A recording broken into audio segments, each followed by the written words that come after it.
Il centro commerciale Città dei Templi di Agrigento coinvolge le scuole del territorio con il progetto Realizza il tuo fumetto.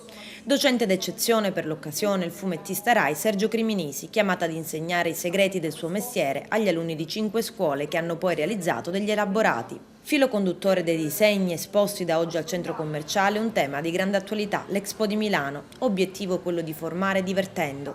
Il centro commerciale sceglie così di apportare un contributo al territorio in cui è inserito, diventando luogo di formazione ed espressione dei più giovani. Ci siamo impegnati nel strutturare un progetto didattico che prevedesse la partecipazione all'Expo attraverso il tema, lo sviluppo del tema, l'alimentazione e la nutrizione del pianeta attraverso il fumetto, che ha visto ovviamente impegnato il professore Criminisi nello svolgimento di alcune lezioni formative per fornire ovviamente ai ragazzi gli strumenti tecnici per realizzare poi un lavoro che avesse questo tema. Non solo un momento di studio formativo, ma i disegni rimarranno anche esposti per diversi giorni. I disegni rimangono esposti fino alla fine del mese perché così consentiamo a tutti i nostri visitatori di vedere fattivamente l'impegno che hanno messo i loro ragazzi nella partecipazione a questo progetto.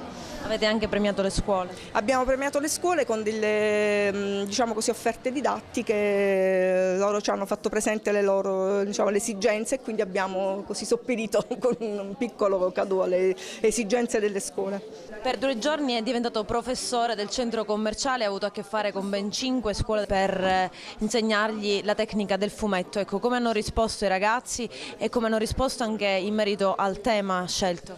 Allora, i ragazzi hanno risposto in maniera, con l'entusiasmo che raramente si vede nei ragazzi di quest'età. Tra l'altro erano ragazzini sia dalle quinte elementari fino al liceo artistico, all'Accademia di Belle Arti.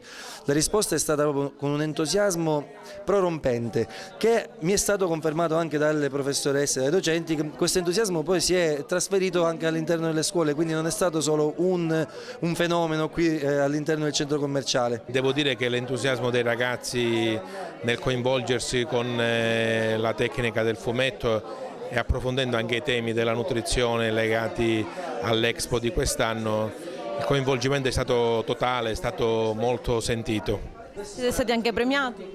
Sì, abbiamo ricevuto una telecamera che penso servirà ulteriormente a stimolare gli alunni a misurarsi anche con gli strumenti tecnologici per raccontare meglio il territorio in cui vivono.